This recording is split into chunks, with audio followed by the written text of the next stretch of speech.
تم نے نہیں دیکھا؟ عزیزان وقار عمر بن عبد العزیز کا قاصد شاہ روم کے دربار میں آتا ہے، آنے کے بعد فرمان سنا، جب واپس ہونے لگا تو کیا دیکھتا ہے؟ ایک نابینا انسان ایک کونے میں بیٹھ کر کے قرآن کی تلاوت کر رہا ہے۔ عزیزان وقار قاصد کے پاؤں رک گئے، کہا شاہ روم کے دربار میں قرآن کی آواز، اس کے قریب گیا، السلام علیکم۔ وہ نابینا انسان عزیزان وقار یہ سن کر کے پریشان ہو گیا کہ شاہ روم کے دربار میں مسلمان کے سلام۔ عزیزان وقار دونوں نے آپس میں گفتگو کرنی شروع کر دی۔ کہا میرے بھائی یہ بتاؤ تم یہاں پر مزدوری کس طرح کر رہے ہو اور یہ کام تم کب سے کر رہے ہو؟ وہ شخص بیان کرتا ہے ان ظالموں نے مجھے پکڑ لیا، پکڑ لینے کے بعد مجھے اسلام سے روگردانی کرنے کا کہتے رہے، لیکن میں نے اسلام سے منہ نہ پھیرا، انہوں نے ہماری آنکھیں نکال لی، اب یہ چکی ہمارے ذمے ہے، اسے پیستا ہوں تو یقیناً چند لقمے مل جایا کرتے ہیں۔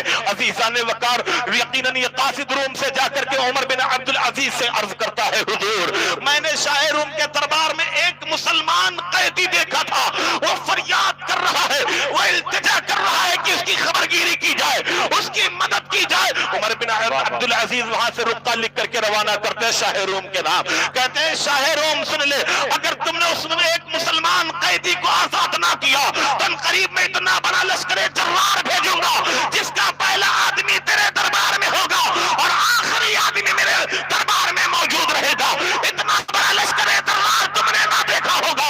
عزیزان وقار یہ امت کا درد جب سینے میں تھا تو خداوند قدوس نے اس امت کو بلندی عطا فرمائی ہے، اس امت کو اللہ رب العزت نے کامیابیاں عطا فرمائی ہے، لیکن آج یہی درد یہی احساس نکل گیا ہے۔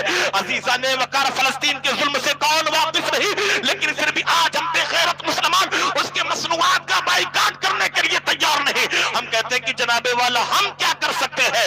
ارے جو تم کر سکتے ہو کم سے کم وہی تو کرو۔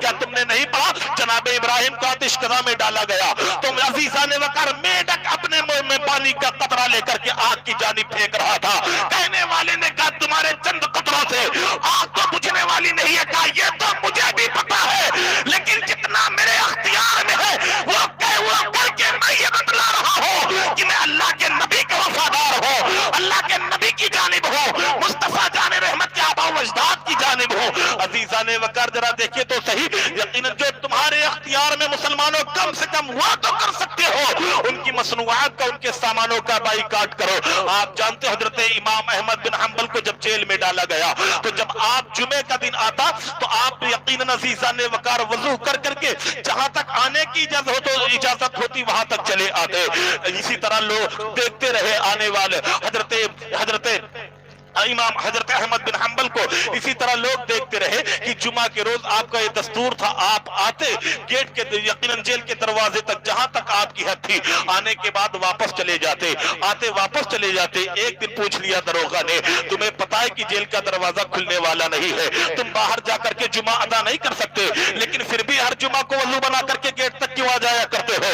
حضرت امام احمد بن حنبل نے فرمایا اے کہنے والے سن لے، جہاں تک میری طاقت ہے وہاں تک میں آ سکتا ہوں، اور آ کر کے کہہ دیا کرتا ہوں پروردگار یہاں تک میری رسائی ہے، میں یہاں تک آ سکتا ہوں، میں یہ کر سکتا ہوں، آگے تو جانے تیری رحمت جانے، ہم زیادہ کچھ تو نہیں کر سکتے، فلسطین بھائیوں کے لیے دعائیں تو کر سکتے ہیں، ان کی مصنوعات کا بائیکاٹ تو کر سکتے ہیں، لیکن آج یہ نوجوان جب تک کوک اور پیپسی کے گھونٹ نہ اتارے اس کے کلیجے کو ٹھنڈک نہیں ملا کرتی ہے۔ مسلمانوں کل مصطفیٰ جان رحمت صلی اللہ تعالی علیہ وسلم کی بارگاہ میں حاضری ہوگی، اللہ کے رسول سوال کریں گے میری امت عین پریشانی کے عالم میں تھی تو بتاؤ تم نے ان سے کس طرح اظہار یکجہتی کیا، تو جواب کیا ہوگا؟ ہم عرض کریں گے یا رسول اللہ ہم زیادہ تو نہیں کر سکتے تھے، لیکن جو میرے اختیار میں تھا ہم نے ان کے سامانوں کا بائیکاٹ کیا، ہم نے یقیناً اسرائیلی مصنوعات کا بائیکاٹ کیا، اور آپ سے کہنا چاہتا ہوں اسرائیلی مصنوعات کا بائیکاٹ کرے، ہندوستانی مصنوعات کو استعمال کرے، اس سے ہمارا دیش بھی مستحکم ہوگا اور یقیناً ظالموں کی کمر بھی ٹوٹے گی۔ مسلمانوں یقیناً پیغمبر اسلام صلی اللہ علیہ وسلم کے دیوانوں، آج ہمیں اپنے اعمال کو سدھارنے کی ضرورت ہے، اپنے اندر محبت، پریم، بھائی چارہ پیدا کرنے کی ضرورت ہے، نمازوں کی پابندی کرنے کی ضرورت ہے، ایک دو زخم نہیں پورا بدن ہے چھلنی، درد بیچارہ پریشان ہے کدھر سے اٹھے، ایک کمی ہو تو بیان کی جائے، دو کمی ہو تو بیان کی جائے. ہم یقیناً کمیوں کے پلندہ بن گئے ہیں، گناہوں کے پلندہ بن گئے ہیں. عزیزان وقار، ہمیں اپنے عیبوں پر نظر ڈال کر کے انہیں دور کرنے کی ضرورت ہے. یقیناً عزیزان وقار، رب قدیر کی بارگاہ میں دعا ہے اللہ رب العزت ہم تمامین کو پیغمبر اسلام صلی اللہ تعالی علیہ وسلم سے سچی پکی محبت کرنے کی توفیق عطا فرمائے. استغفر اللہ ربی من کل ذنب واتوب الیہ. اشہد ان لا الہ الا اللہ واشہد ان محمدا عبدہ ورسولہ. وآخر دعوانا ان الحمد للہ رب العالمین.